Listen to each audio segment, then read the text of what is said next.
The snow's deep. Stay close. I will. Together. Aye. Let's move. I'm with you. The Wyoming Territory winter of 1873 was brutal, but nothing compared to the loneliness that ate at Sam Ward's soul like acid on iron. At 45, the weathered rancher had seen his share of hard times, but losing his wife Marjorie 3 years back had broken something inside him that no amount of whiskey or hard work could fix. Their small cabin on the edge of the frontier felt more like a tomb than a home, filled with memories that haunted every corner. Sam stood at his frost-covered window, watching the snow fall in thick, heavy flakes that seemed to bury the world deeper into silence. His calloused hands gripped a cup of bitter coffee, the steam rising like the ghosts of conversations he'd never have again.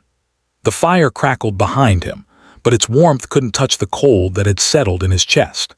He'd built this place with his own hands, dreaming of children's laughter echoing through the rooms, of growing old with Marjorie by his side. Instead, he found himself talking to her grave on the hill, the only conversations that felt real anymore. The town folks whispered about crazy Sam Ward, the hermit who'd lost his mind along with his woman. Maybe clear his throat. They weren't wrong, but tonight felt different. As the wind howled through the gaps in the cabin walls, Sam heard something that didn't belong, a sound that made his blood run cold and his instincts sharpen. In all his years on the frontier, he learned to distinguish between the cry of a coyote and something far more dangerous. This wasn't either. What he didn't know was that in less than 24 hours, his quiet, grief-stricken existence would be shattered forever. A single act of mercy would set in motion events that would test everything he believed about honor, love, and survival on the unforgiving frontier. The Comanche girl bleeding in his snow would bring with her a past that demanded vengeance. A father who commanded 70 of the most feared warriors on the plains, and a choice that would define the rest of Sam's life. Some men are born for greatness, others have it thrust upon them. Sam Ward was about to discover which kind of man he truly was. In the harsh wilderness of Wyoming Territory, where the line between civilization and savagery was drawn in blood, one man's compassion would become the spark that ignited a confrontation between two worlds that were never meant to coexist. The snow continued to fall, covering the tracks of what was coming, but nothing could hide the sound of destiny approaching on horseback, painted for war and ready to collect what belonged to them. Sam Ward was about to learn that sometimes when you save a life, you risk everything you've ever known, clear his throat, and sometimes that's exactly what you need to discover who you really are. The frontier was about to test Sam Ward in ways he never imagined. And the outcome would echo across the territory for years to come. The scream cut through the night like a blade through silence, freezing Sam Ward's blood in his veins. He'd been nursing his third cup of whiskey-laced coffee when the sound reached him, faint but unmistakably human. In 3 years of solitude, Sam had trained himself to ignore most disturbances. The howl of wolves, the crack of ice on the creek, even the occasional gunshot from town. But this was different. Setting down his cup with hands that had suddenly begun to shake, Sam reached for the Winchester above his mantle. The rifle felt cold and heavy in his grip, a familiar weight that had saved his life more times than he cared to remember. He'd fought in the war, seen enough blood to fill a river. But something about this cry made his gut clenched with dread. Probably just a wounded animal, he muttered to himself, but his voice sounded hollow in the empty cabin. Probably nothing at all. The second scream proved him wrong. Sam pulled on his heavy coat and stepped out into the brutal Wyoming night. The cold hit him like a physical blow, stealing his breath and making his eyes water instantly. Snow was falling so thick he could barely see 10 ft in any direction, but he followed the sound toward the creek that ran behind his property. Each step through the knee-deep snow was a struggle, but Sam pressed on, driven by an instinct he couldn't explain. The Winchester was ready in his hands, finger on the trigger, eyes scanning the white darkness for any sign of movement. In this territory, you learned to shoot first and ask questions later, or you didn't live long enough to learn anything at all. That's when he saw her. At first, Sam thought his eyes were playing tricks on him. Huddled beneath the old cedar tree by the creek was what looked like a bundle of rags, dark against the pristine snow. But as he got closer, the bundle moved, and Sam realized with a shock that it was a person, a young woman, barely more than a girl. She was Indian. That much was clear from her long black hair and bronze skin, though she was so pale from cold and blood loss that she looked like a ghost. Her buckskin dress was torn and bloody, particularly around the shoulder, where a deep gash had soaked the fabric crimson. She couldn't have been more than 20 years old, and she was dying. Sam's first instinct was to step back, to pretend he'd never seen her. Taking in an injured Indian was asking for trouble of the worst kind. The territorial authorities would want answers he couldn't give, and if her people came looking for her, well, that was a conversation that usually ended in bullets. But as he stood there in the falling snow, watching this young woman's breath come in shallow, desperate gasps, Sam felt something stir in his chest that he hadn't felt in 3 years. It wasn't desire or even pity, it was recognition. He was looking at someone who was dying alone, just like he'd been dying alone for the past 3 years. The only difference was that her death would be measured in hours, while his had been measured in days that felt like years. "Jesus Christ," he whispered, his breath forming clouds in the frigid air. "What am I doing?" But even as he asked the question, Sam was already moving. He slung the rifle over his shoulder and knelt down beside the girl, his knees sinking deep into the snow. Up close, he could see that she was even younger than he'd thought, with a face that spoke of strength and intelligence despite her current state. Blood had frozen in her hair and her lips were blue with cold. "Hey," he said softly, not sure if she could even hear him. "Hey, can you hear me?" Her eyes fluttered open, dark brown eyes that seemed to look right through him. For a moment they stared at each other in silence, two strangers brought together by chance and desperation. Sam saw fear in those eyes, but also a fierce determination that impressed him despite himself. She tried to speak, but only a whisper came out. Words in a language Sam didn't understand, Comanche maybe or Lakota. He'd heard both spoken in the trading post, though he'd never bothered to learn either. Now he wished he had. "It's okay," he said, trying to keep his voice calm and reassuring. "I'm not going to hurt you, but you're going to freeze to death out here if we don't get you inside." The girl's eyes widened with something that might have been surprise. Maybe she understood English, or maybe she was just reacting to his tone. Either way, when Sam reached out to lift her, she didn't resist. She was lighter than he'd expected, all bones and sinew beneath the heavy buckskin. Sam could feel her shivering against his chest as he carried her toward the cabin, her blood soaking through his coat. Each step was a struggle through the deep snow, but Sam had carried wounded men through worse terrain during the war. The difference was that those men had been his brothers in arms. This girl was a complete stranger who could bring nothing but trouble into his life. So why was he risking everything to save her? The warm air of the cabin hit them like a wall when Sam pushed through the door. He could feel the girl relax slightly in his arms as the heat enveloped them, though she was still shivering violently. Sam carried her to the couch near the fireplace and laid her down gently, trying not to jar her injured shoulder. In the firelight, he could see the extent of her wounds more clearly. The gash on her shoulder was deep but clean, as if made by a knife rather than an animal. There were bruises on her face and arms that looked deliberate, not accidental. Someone had hurt this girl and hurt her badly. "Who did this to you?" Sam asked quietly, though he didn't expect an answer. The girl's eyes found his again, and this time he saw something new in them. Gratitude. She reached out with her good arm and touched his hand briefly, a gesture that somehow conveyed more than words could have. Sam had been a field medic during the war before he'd taken up farming. The skills came back to him now as he cleaned and stitched the girl's wounds. Working by firelight while she gritted her teeth against the pain, she never cried out, never complained, just endured with a stoicism that reminded Sam of the soldiers he'd patched up in field hospitals. When he was finished, Sam sat back and looked at his handiwork. The girl would live, though she'd carry scars for the rest of her life. Just like everyone else who survived the frontier, Sam thought grimly. "What's your name?" he asked. The girl studied his face for a long moment before answering in accented but clear English. "Nahili. Nahili," Sam repeated, testing the sound of it. "I'm Sam," Sam warded. She nodded slightly as if filing the information away. Then, surprising him, she spoke again. Why you helped me? It was a good question, and Sam found he didn't have a good answer. Why had he helped her? Why had he risked everything for a stranger who could bring down the wrath of both the territorial authorities and her own people? I don't know, he said honestly. Maybe because nobody should die alone in the snow. Nahili studied his face with those dark, intelligent eyes. Whatever she saw there seemed to satisfy her because she nodded once and closed her eyes. Within minutes, exhaustion and blood loss had claimed her, and she was sleeping deeply.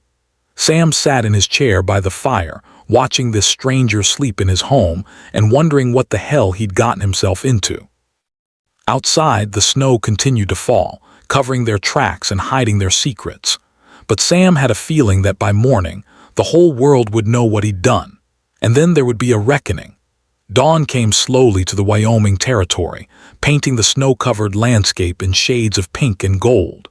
Sam Ward had barely slept, spending the night in his chair by the fire, listening to Nahil's breathing and Clear's throat, jumping at every sound the wind made against the cabin walls.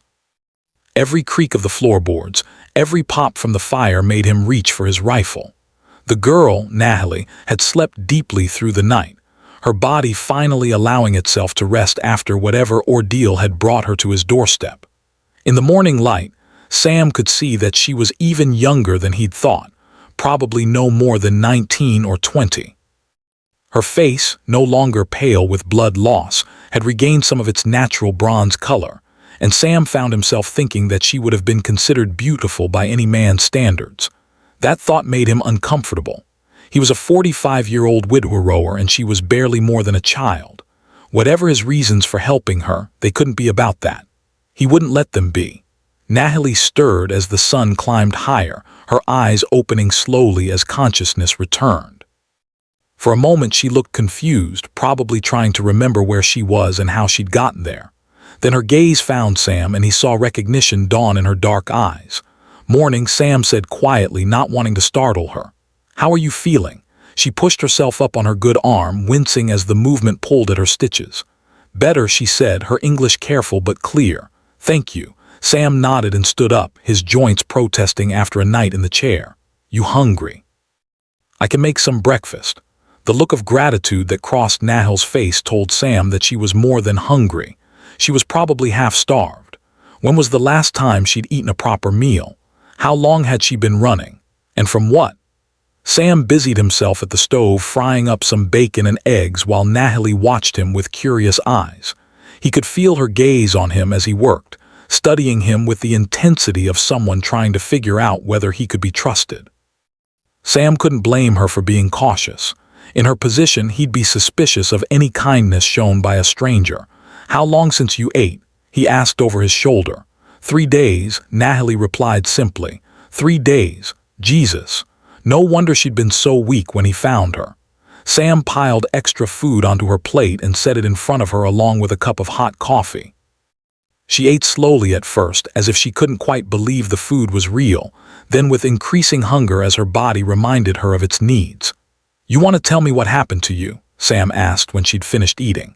Nahili was quiet for a long moment, staring into her coffee cup as if it might hold answers. When she finally spoke, her voice was steady but filled with an old pain. "My people, they arranged marriage for me to Crow Dog, son of Chief from another band." But Crow Dog, she touched her shoulder where the knife wound was healing. He think wife should be silent, should not speak unless spoken to, should not have thoughts of her own. Sam felt his jaw clench. He'd seen enough domestic violence during his time in town to know what she was talking about. "So you ran?" "I ran," Nahili confirmed. "But Crow Dog," he followed.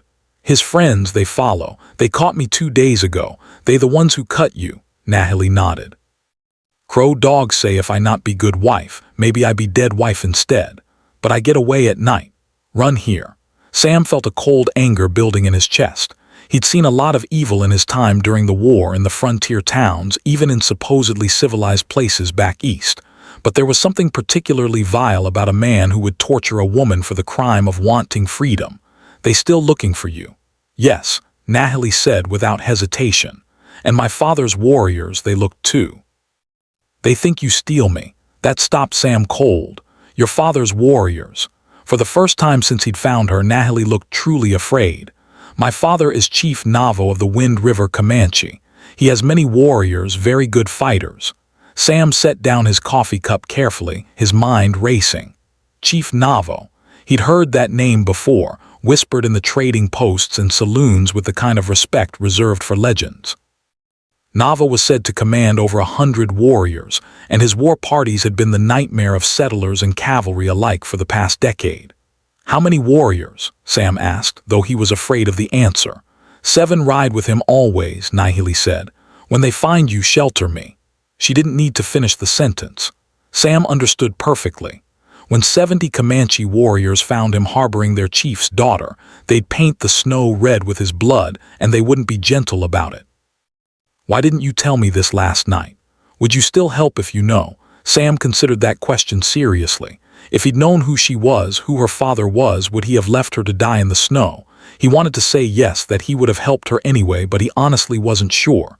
Fear made men do terrible things, and he'd been afraid of enough things in his life to know its power.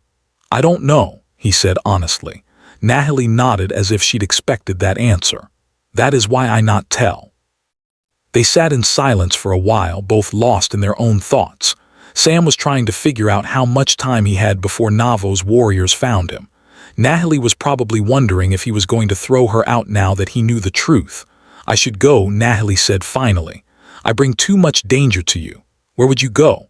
I don't know, but I not stay where good man might die because of me.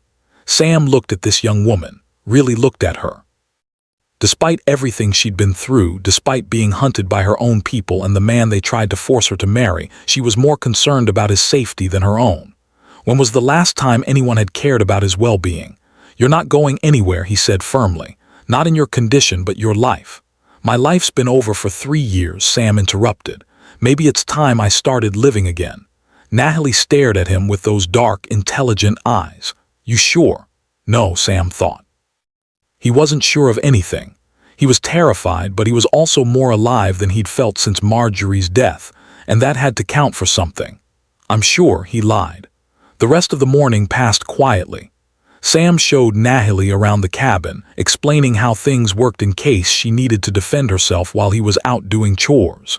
She was a quick learner, asking intelligent questions and seeming to understand the importance of preparation. It was while Sam was outside chopping wood that he saw the first signs of trouble. Smoke on the horizon, too much and too dark to be from any homestead's chimney. Someone was burning something big and burning it deliberately. When he came back inside, Nahili took one look at his face and knew something was wrong. What is it? Smoke on the horizon. Could be nothing, but you don't think it is nothing. No, Sam said grimly. I don't. Nahili moved to the window and looked out at the distant smoke. Her face went pale and Sam saw her hands tremble slightly. They are close, she whispered. Very close. How long do we have? Maybe one day, maybe less. Sam felt that familiar cold dread settling in his stomach. One day, maybe less.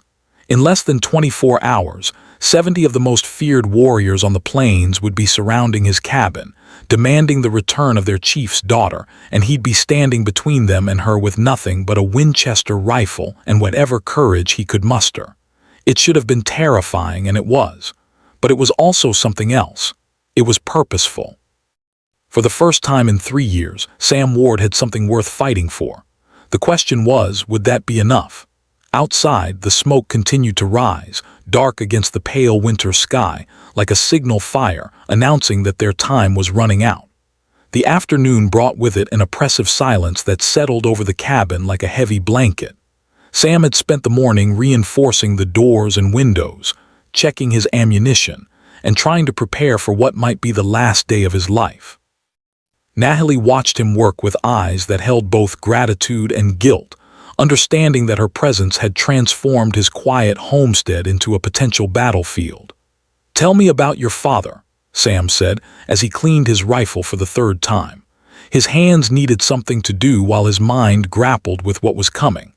Nahili sat by the fire, carefully mending a tear in her dress with thread Sam had given her.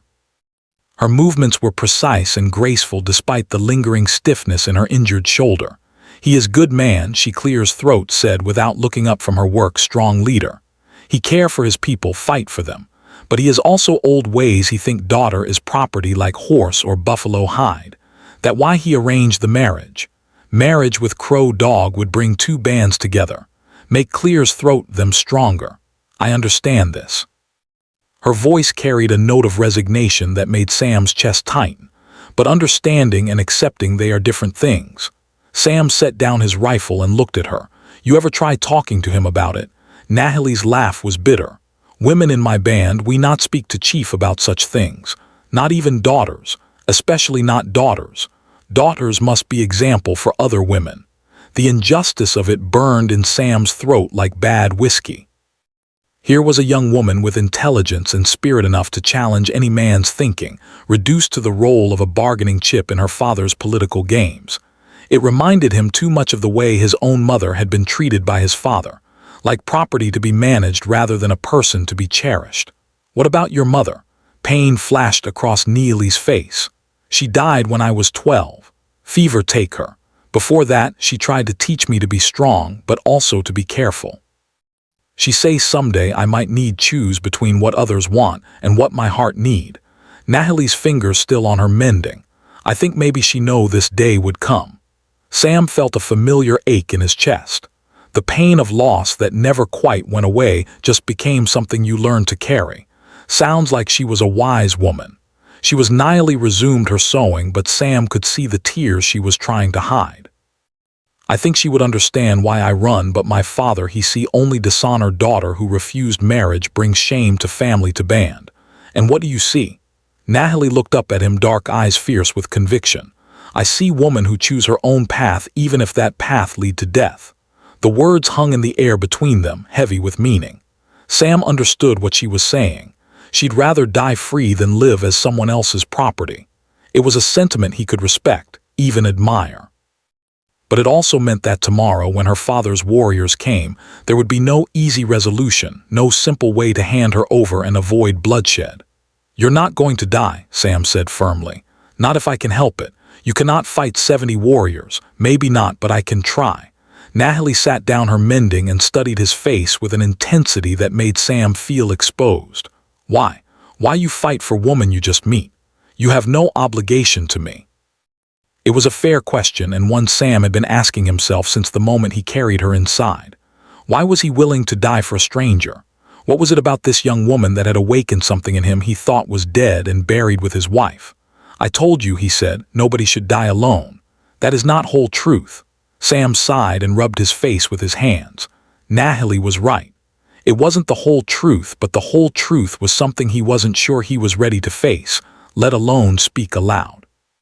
3 years ago, when my wife was dying, I prayed every night for someone to save her, he said quietly.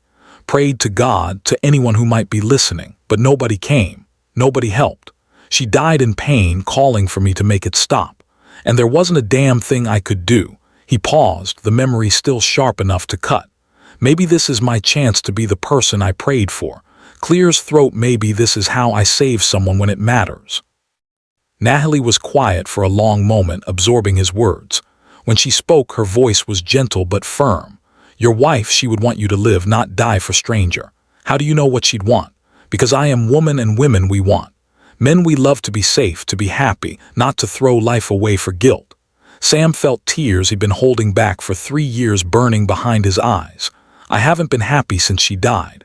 Haven't been much of anything except lonely and angry. And now Sam considered the question seriously.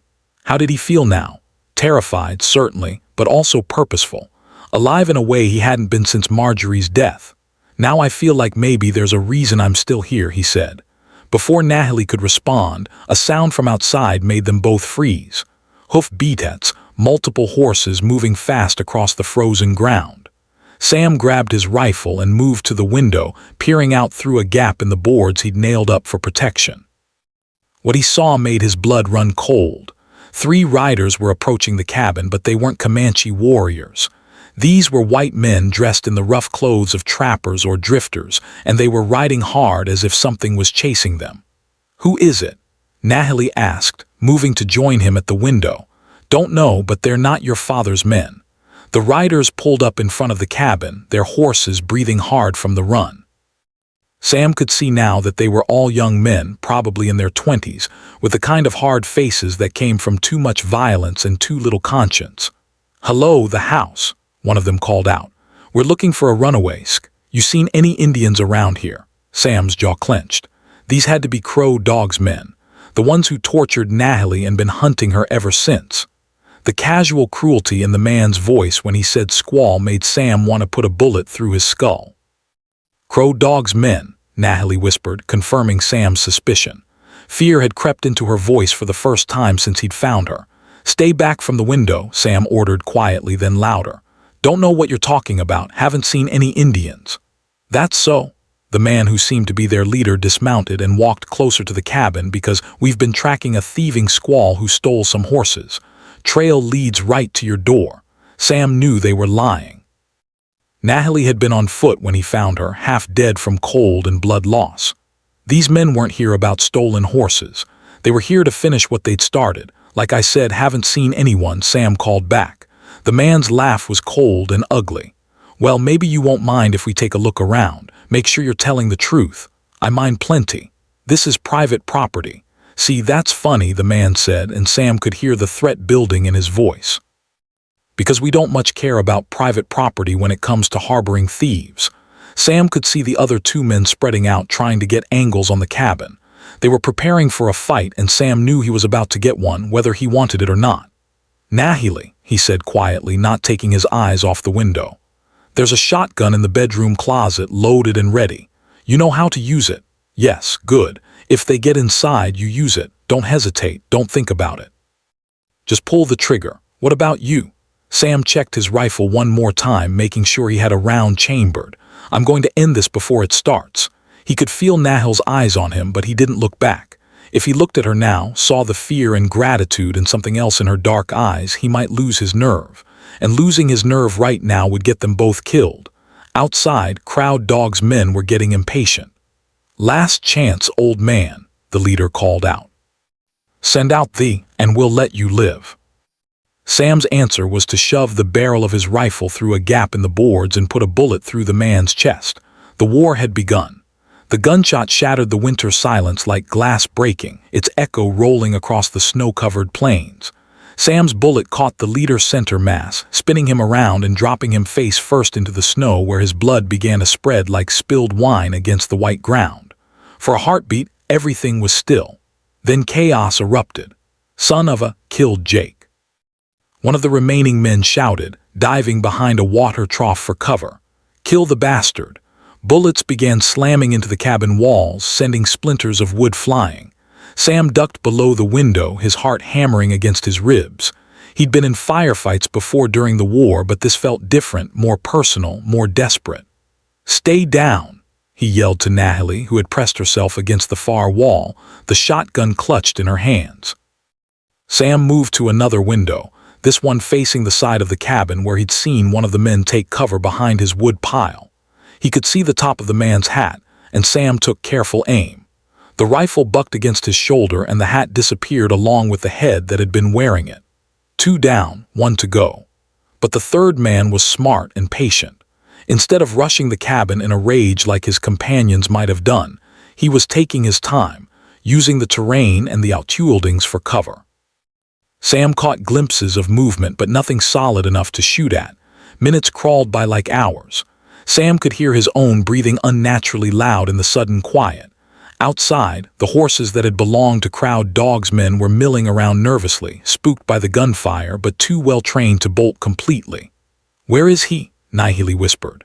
"Still out there," Sam replied grimly, waiting for us to make a mistake. As if summoned by his words, the crack of a rifle came from near the barn. The bullet punched through the cabin wall just inches from Sam's head, close enough that he could feel the heat of its passage. "Clever bastard," Sam muttered. The man had circled around to the barn, giving himself a better angle on the cabin and more cover to work with. From there, he could pin them down while he figured out his next move. Another shot, this one from a different position. The third man was moving, using the barn and other outbuildings to stay hidden while he looked for a clear shot. Sam was starting to realize that this wasn't just some thug Crow Dog had sent after Nahili. This was someone with military experience, someone who knew how to fight. "We need to move," Sam said. "He's got us pinned down here." "Where we go?" Sam thought quickly. The cabin only had two ways out, the front door and the back door. The front was completely exposed to fire from the barn, which left only the back. But going out the back door would mean exposing themselves to cross the open ground to the creek, and there was no guarantee the man wouldn't anticipate that move. Another bullet smashed through the window, spraying glass across the floor. This one had come from closer to the house. The man was moving in for the kill. "When I say go, we head for the back door." Sam told Nahili, "Keep low, move fast, and don't stop until you reach the creek." "What about you?" "I'll be right behind you." It was a lie, and they both knew it. Sam was planning to make himself a target to draw the man's fire while Nahili escaped. It was the only chance she had, but Nahili had other ideas. "No," she said firmly. "We go together or we not go at all. Don't be stupid, this isn't your fight." "Yes, it is." Her dark eyes blazed with determination. "They hunt me, they hurt me, and now they try to hurt man who saved me.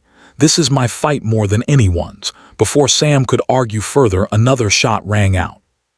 This one from just outside the cabin. The bullet punched through the door, and Sam realized with a chill that the man was right outside, probably preparing to kick in the door and finish them both at close range. "Go," Sam shouted. "Back door now." They moved together, crouched low, racing toward the rear of the cabin as the front door exploded inward. Sam caught a glimpse of a bearded face in the barrel of a rifle before he and Nahili burst out the back door into the bitter cold. The open ground to the creek looked like a mile instead of 50 yards. Snow crunched under their feet as they ran, and Sam expected to feel a bullet in his back at any moment. Behind them, he could hear cursing from inside the cabin as the man realized they'd escaped.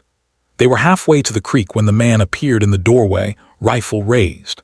Sam shoved Nahili to the side just as the gun fired, the bullet whistling past his ear so close he could smell the powder burn. Sam spun and fired back, working the lever action as fast as he could. His shots were wild, hard to aim while running, but they were close enough to make the man duck back inside for cover. They reached the creek bank and threw themselves down behind a fallen log, both breathing hard from the run and the adrenaline. The creek was frozen solid, but the bank provided some cover from the cabin. "How many bullets you have left?" Nahili asked. Sam checked his rifle. 4. "You 2 shells and shotgun." 6 shots between them and at least one man still trying to kill them. Not good odds, especially when that man had the advantage of cover and time. "He'll try to wait us out." Sam said, "Knows we can't stay here long in this cold. So, what we do?" Sam studied the layout of his property, looking for options.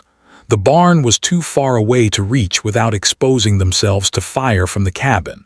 The well was closer, but it wouldn't provide much cover. The only real option was the root cellar, he said suddenly. "What?" "There's a root cellar about 20 yards to our left behind that rise. If we can make it there, we can circle around behind him." It was risky. They'd have to cross open ground again, and the man in the cabin would be watching for them. But staying where they were meant freezing to death or getting picked off when they tried to move. "On 3, Sam said. 1, 2. The sound of hoof beats made them both freeze. More riders were approaching, and they were coming fast. For a moment, Sam's heart sank, thinking that Crow Dog had sent reinforcements. But as the riders came into view, Sam realized with a shock that these weren't more of Crow Dog's men. These were Comanche warriors, at least a dozen of them, riding hard toward the cabin with weapons drawn. "My father's scouts," Nahili breathed, and Sam couldn't tell if there was relief or terror in her voice. The Comanche riders reached the cabin just as the man inside realized he was no longer dealing with just Sam and Nahili. Sam watched from behind the log as the warriors surrounded the building, their faces painted for war, their weapons ready. One of them, a young warrior with a distinctive scar across his cheek, called out something in Comanche. A moment later, a rifle barrel appeared in the broken front door, followed by a voice speaking English. "I don't want any trouble with you people. I'm just here for the squaw." The scarred warrior's response was to put an arrow through the door frame close enough to the speaker's head that Sam heard a yelp of fear. "He's not going to surrender," Sam said quietly. "No," Nahili agreed. "And my people, they will not let him leave alive." What happened next was swift and brutal. The warriors had fought men like this before. White men who thought they could take whatever they wanted from Indian lands and people. They had no patience for negotiations or mercy. Two warriors dismounted and approached the cabin from different angles while the others provided covering fire.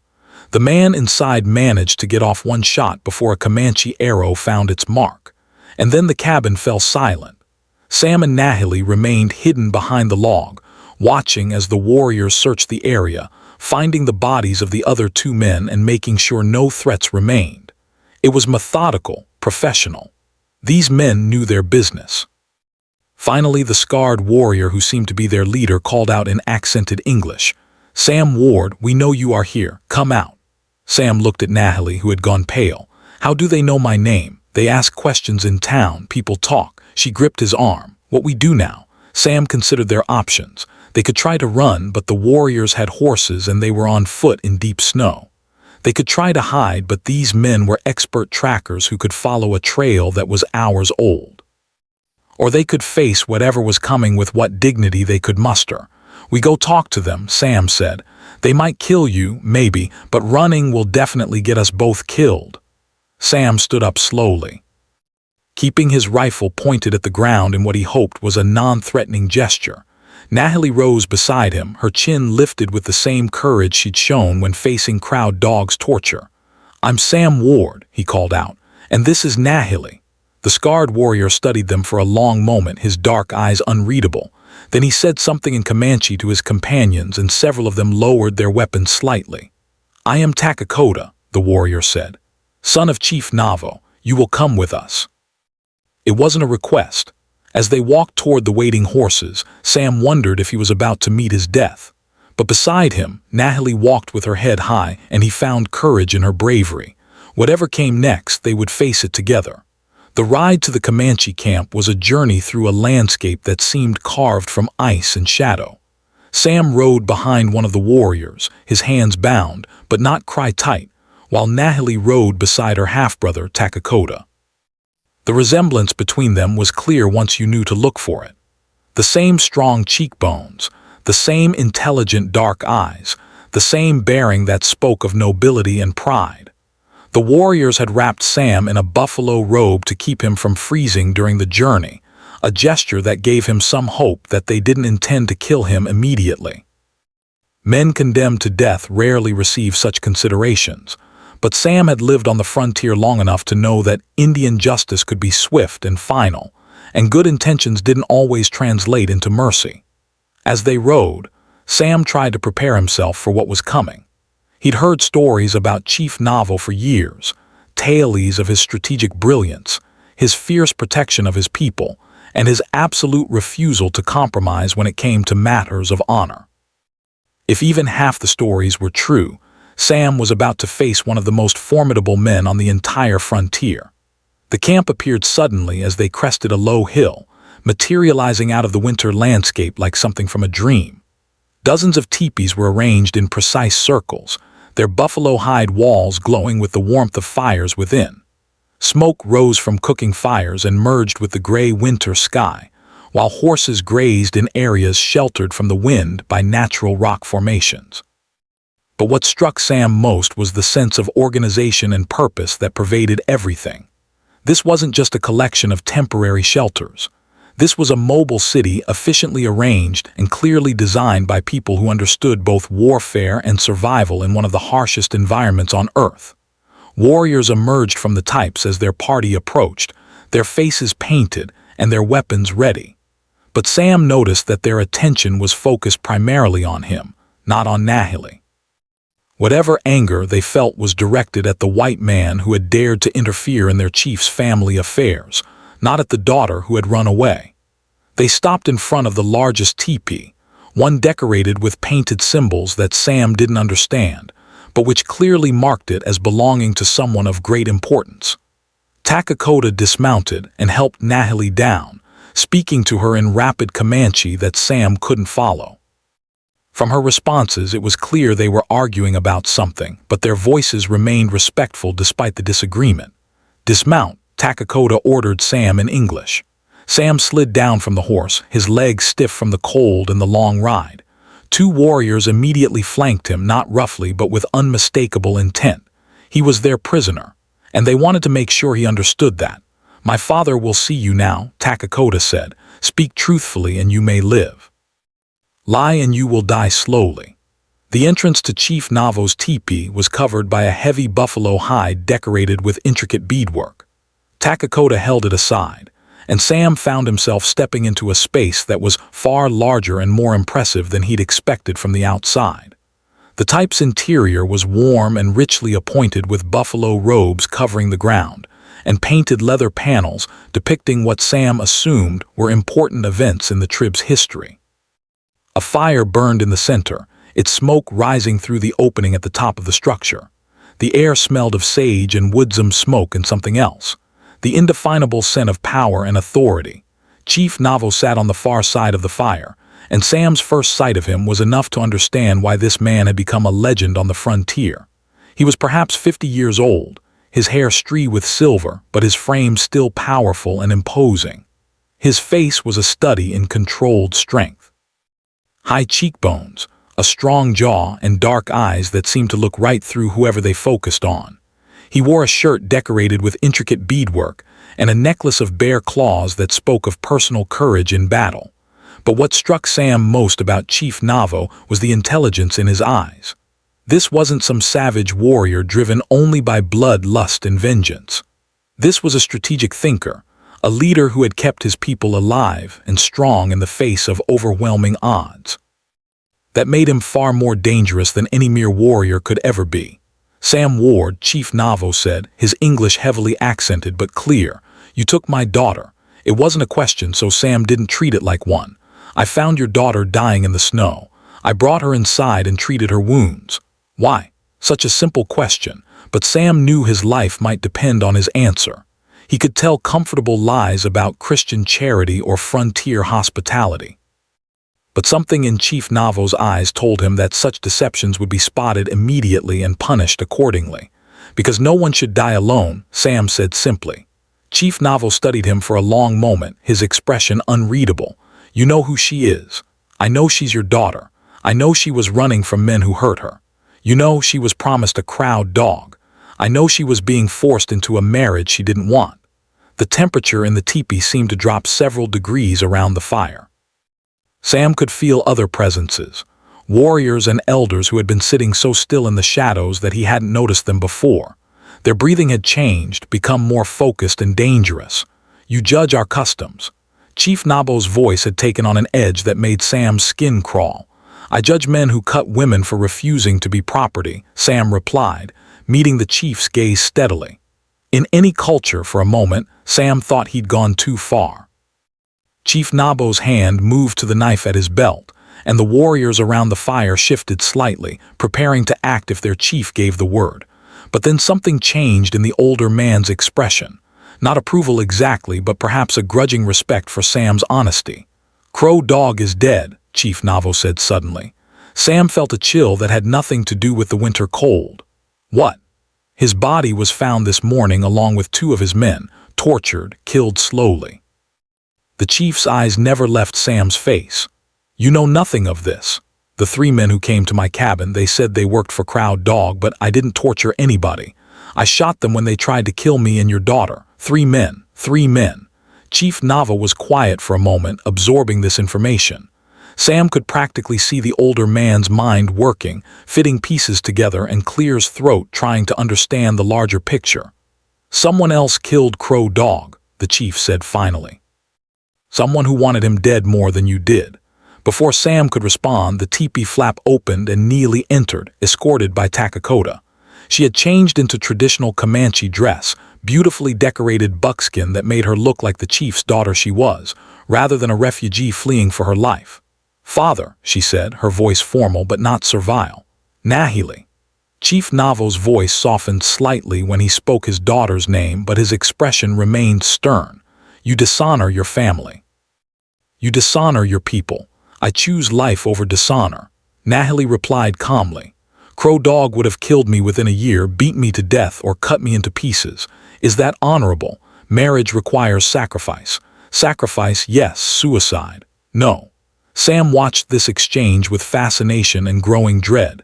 It was clear that Nahili and her father had had this argument before, probably many times. It was also clear that neither of them was going to back down easily. "You bring shame on our family," Chief Navo said.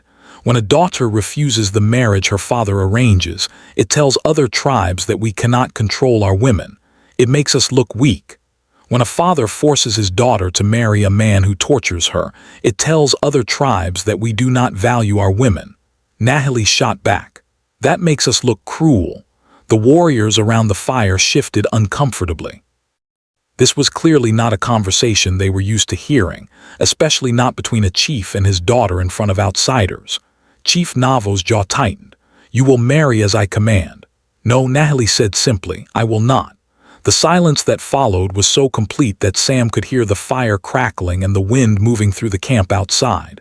Father and daughter stared at each other across the flames, neither willing to give ground. Finally, Chief Navo spoke again. "Then you are no longer my daughter." The words hit Nahili like a physical blow. Sam saw her flinch, saw tears spring to her eyes before she blinked them away.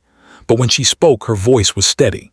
"Then I am no longer Comanche, so be it."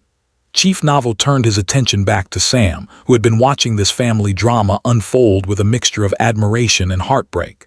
Snort's Nahili had just sacrificed everything. Her family, her tribe, her entire identity, rather than submit to a marriage that would have destroyed her. It was the bravest thing Sam had ever witnessed. "She is no longer under my protection," the chief said. "What happens to her now is not my concern. Then she's free to make her own choices. She is free to face the consequences of her choices." Sam understood the distinction. Nahili was no longer bound by Comanche law, but she was also no longer protected by it. She was truly alone in the world now, with nowhere to go and no one to turn to except. "She can come with me," Sam said. Chief Navo raised an eyebrow. "You would take responsibility for her." "I would, even knowing that her choices have made her enemies, that men will come for her. Let them come." Chief Navo studied Sam for a long moment, then looked at his daughter, his former daughter. Whatever he saw in their faces seemed to satisfy him. "Very well," he said. "But know this," Sam warned. "If you betray her trust, if you hurt her or abandon her, I will hunt you to the ends of the earth and make you pray for death before I grant it." "Understood, good." The chief stood, signaling that the audience was over. "You may go." As they prepared to leave, Chief Navo spoke one last time to Nahili. "You have made your choice, daughter who is no longer daughter. Live with it." "I will," Nahili replied, "and I will be happy." Outside the teepee, the winter wind cut through Sam's clothes like knives. But beside him, Nahili walked with her head high, and he realized that despite everything she had lost, she was finally truly free. The question now was, what would they do with that freedom? 3 months later, the Wyoming Territory was beginning to show the first tentative signs of spring. The snow had started to melt in earnest, creating rushing streams and muddy paths, where once there had been frozen silence. Sam Ward stood in the doorway of his cabin, watching Nahili work in what would soon become their garden, and marveled at how much his life had changed. The woman kneeling in the partially thawed earth bore little resemblance to the dying girl he'd found in the snow that winter night. Nahili had filled out, her bronze skin now glowing with health instead of pallor, her long black hair shining in the morning sunlight. She wore a dress she'd sewn herself from fabric they'd bought in town, a practical blue cotton that suited both her new life and her practical nature. But the most remarkable change was in her eyes. Where once there had been fear and desperate determination, now there was peace. The hunted look was gone, replaced by something Sam had never expected to see again in another person's face. Contentment. "The soil is good here," Nahili called out, not looking up from her work. "We will have fine vegetables this summer." "We," Sam thought. Such a simple word, but one that still sent a thrill through him every time he heard it. For 3 years, there had been no "we" in his vocabulary. Now it seemed to appear in every conversation, every plan, every thought about the future. They'd been married 2 weeks after leaving Chief Navo's camp in a simple ceremony conducted by the circuit preacher who passed through their area once a month. The man had raised eyebrows at the idea of a white rancher marrying an Indian woman, but Sam's reputation as a fair dealer and Nahil's obvious intelligence and dignity had won him over. The townspeople had been a different matter entirely. The first few trips to town had been exercises in enduring stares, whispers, and outright hostility. Some of the merchants had refused to serve them, and more than one man had made comments about squaw men and Indian lovers that had brought Sam's fist dangerously close to their faces. But gradually, as people saw that Nahili was neither the savage they'd expected, nor the submissive victim they'd assumed, attitudes began to shift. Her quick mastery of English idioms, her skill with numbers when dealing with supplies and money, and her quiet dignity in the face of prejudice had earned grudging respect from all but the most hardened bigots. The turning point had come 6 weeks ago when old Mrs. Patterson's youngest son had taken sick with a fever that the town doctor couldn't break. Nahili had offered to help using traditional Comanche remedies, combined with nursing techniques she'd learned by watching Sam care for her own wounds. The boy had recovered completely within 3 days, and word of Nahil's healing skills had spread throughout the territory. Now people came to them for help with everything from difficult births to infected wounds. Nahili had become in effect the Territo's unofficial medicine woman, a role she embraced with enthusiasm and skill. Sam Nahili's voice brought him back to the present. "We have visitors." Sam looked up to see a familiar figure riding toward their cabin. Takakota, Nahil's half-brother, accompanied by 2 other Comanche warriors. Sam's hand instinctively moved toward his rifle before he caught himself. These men weren't enemies. Not anymore. The relationship with Nahil's former tribe had been complicated over the past few months. Officially, she was no longer Comanche, no longer Chief Navo's daughter, but blood ties ran deeper than political declarations, and several of her relatives had maintained contact despite their father's prohibition. Takakota dismounted and walked toward them, his clear throat expression serious but not hostile. He'd grown to respect Sam over the winter months, particularly after learning about the fight with Crow Dog's men and Sam's willingness to face Chief Navo himself. "Brother," Nahili said formally, using the English word as a compromise between Comanche custom and her new life. "Sister," Takakota replied. "Sam Ward." "Takakota, what brings you here?" The young warrior was quiet for a moment, clearly struggling with how to say whatever he'd come to say. Finally, he looked directly at Nahili and spoke in English so Sam would understand. "Our father is dying." The words hit Nahili like a physical blow. Sam saw her stagger slightly, her face going pale beneath her bronze skin. "What?" "Sickness in his lungs. The medicine men say he has perhaps 1 moon left." Nahili sank down onto the cabin's front step, her hands shaking. Despite everything that had happened between them, despite his rejection of her, Chief Navo was still her father. The man who had taught her to ride, who had told her stories around the fire, who had held her when she cried as a small child. Does he ask for me?" she whispered. Takakota's expression was pained. "He does not speak your name, but he grows weaker each day. And I think he grieves for what he lost as much as his body grieves for health." Sam felt his heart breaking for his wife. He could see the war raging inside her, the desire to see her father one last time battling against the knowledge that he had cast her out, declared her dead to him. "What do you think I should do?" she asked Sam. It was a question Sam had been dreading. He knew how much Nahili missed her family, her people, her culture. He also knew that if she went back to the tribe now, there would be enormous pressure for her to stay, to abandon her new life and return to the old ways. But looking at her face, seeing the pain and longing there, Sam knew there was only one answer he could give. "I think you should go," he said quietly. "You would come with me." Sam considered that. A white man riding into a Comanche camp where the chief lay dying would be problematic to say the least. His presence might make things worse for Nahili, not better. "If you want me to," he said, "but maybe this is something you need to do alone." Nahili was quiet for a long time, staring out at the mountains in the distance. When she finally spoke, her voice was steady and sure. "I will go," she said to Dakota, "but I will not stay. My life is here now." Dakota nodded. "I understand, and I think despite everything, our father will understand too." She left the next morning, riding behind Dakota on his horse, carrying a small bag of belongings and promises to return as soon as possible. Sam watched them disappear over the horizon and felt a familiar ache in his chest. The fear of loss, the terror that she might not come back. But this time the fear was tempered by something else. Trust. Nahili had made her choice, and she'd proven time and again that her word was her bond. She would return, Sam knew, because she'd promised to return.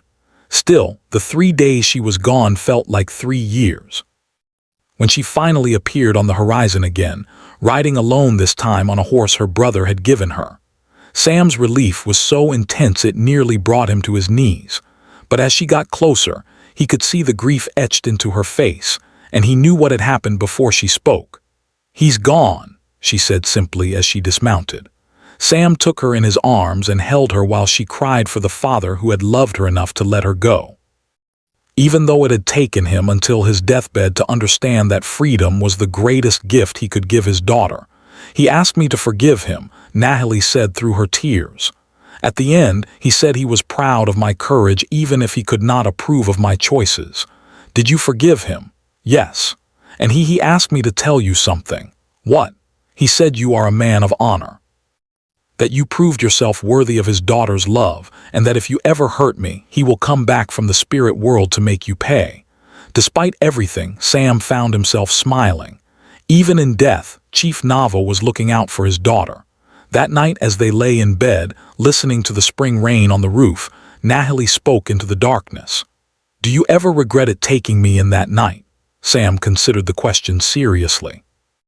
His life had certainly become more complicated since he'd found Nahili in the snow.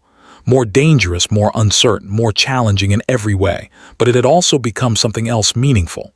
"Never," he said firmly. "Not for a single moment." "Good," Nahili said, and he could hear the smile in her voice, "because I have news." "What kind of news?" "The kind that means our family's about to grow." Sam's breath caught in his throat. "You mean I mean that by winter there will be 3 of us?" Sam was quiet for a long moment, overwhelmed by emotions he couldn't even name. After all the loss, all the pain, all the years of loneliness, life was offering him something he'd thought was gone forever, a future. "Are you happy?" Nahili asked softly. Sam pulled her closer, breathing in the scent of her hair, feeling the warmth of her body against his. Outside, the rain continued to fall, washing away the last traces of winter and preparing the earth for new growth. "I'm happy," he said, and meant it with every fiber of his being. As spring turned towards summer, Sam Ward found himself looking forward to each new day for the first time in years. He had a wife who challenged him and loved him, a child coming who would carry both their bloodlines into the future, and a purpose that extended far beyond mere survival. The lonely widower who had found a dying girl in the snow was gone forever. In his place stood a man who understood that sometimes when you save someone else's life, you end up saving your own. Sometimes the greatest acts of courage happen in moments when we're not trying to be heroes at all. Sam Ward didn't set out to defy society, challenge traditions, or bridge the gap between 2 cultures. He simply saw another human being who needed help, and he chose compassion over fear. That choice changed everything. The story of Sam and Nahili became legend throughout the Wyoming Territory. Though the details grew in the telling, some said Sam had fought off 100 warriors single-handedly. Others claimed Nahili had magical powers that could heal any wound or curse any enemy. The truth, as it often is, was both simpler and more profound than the myths. 2 broken people had found each other in the wilderness and discovered that love really could conquer hate. That understanding could bridge any divide. And that family was something you built rather than something you were born into. Their son, born that winter during the worst blizzard anyone could remember, grew up speaking both English and Comanche, walking easily between 2 worlds that his parents had helped bring together. He became a translator, a peacemaker, a bridge between cultures that had too often seen each other only as enemies. The cabin where Sam had found Nahili dying in the snow still stands today, though it's been expanded many times over the generations. The cedar tree where she collapsed has grown into a giant, its branches providing shade for children and grandchildren who carry the blood of both the Wyoming frontier and the Comanche nation. But perhaps the most important legacy of that winter night isn't found in buildings or bloodlines. It's found in the simple truth that Sam Ward discovered when he made the choice to open his door to a stranger. That the moment you decide another person's life has value, your own life becomes valuable too. In a world that too often teaches us to fear what we don't understand, to hate what seems different, to protect what we have by denying others what they need, Sam and Nahili's story reminds us that there's another way, a harder way sometimes, a more dangerous way often, but also a way that leads to something rare and precious. A life lived with purpose, meaning, and love. The frontier was a harsh teacher, but it taught valuable lessons to those willing to learn. It taught that survival wasn't just about staying alive. It was about staying human. It taught that strength wasn't measured in how much you could take, but in how much you could give. And it taught that the greatest treasures weren't found in gold mines or cattle herds, but in the connections we make with each other across all the lines that are supposed to divide us. Sam Ward learned all of these lessons on a snowy Wyoming night when he chose to save a life instead of protecting his own comfort. And in saving the Nahili, he discovered a truth that echoes down through the generations. Sometimes the best way to find yourself is to lose yourself in service to someone else. The wind still blows across the Wyoming plains, carrying stories of love and loss, courage and cowardice, hope and despair. But on quiet nights when the snow falls soft and gentle, some say you can still hear echoes of laughter from that little cabin by the creek where two souls found each other in the darkness and chose to walk toward the light together. That's a story worth remembering. That's a legacy worth leaving behind. Today, as we face our own winters of isolation and fear, as we build walls instead of bridges and choose suspicion over trust, Sam and Nahili's story calls to us across the centuries. It reminds us that every stranger we encounter carries within them the potential to transform our lives, just as we carry the power to transform theirs. In a world that seems increasingly divided by race, religion, politics, and prejudice, their love story stands as proof that human connection transcends every boundary we create. The choice Sam made that snowy night wasn't just about saving one young woman's life. It was about choosing hope over despair, love over fear, and humanity over hatred. It was about recognizing that our differences don't have to define us. Our compassion can. When we open our hearts to those who seem foreign or frightening, when we extend help without expecting anything in return, we discover that the person we save might just be ourselves. So the next time you encounter someone who looks different, speaks differently, or believes differently than you do, remember Sam Ward standing in his doorway on that bitter Wyoming night. Remember that he had every reason to walk away, every excuse to protect himself, every justification to choose safety over sacrifice. But he didn't. He chose love, and that choice echoed through generations, creating a legacy of hope that still inspires us today.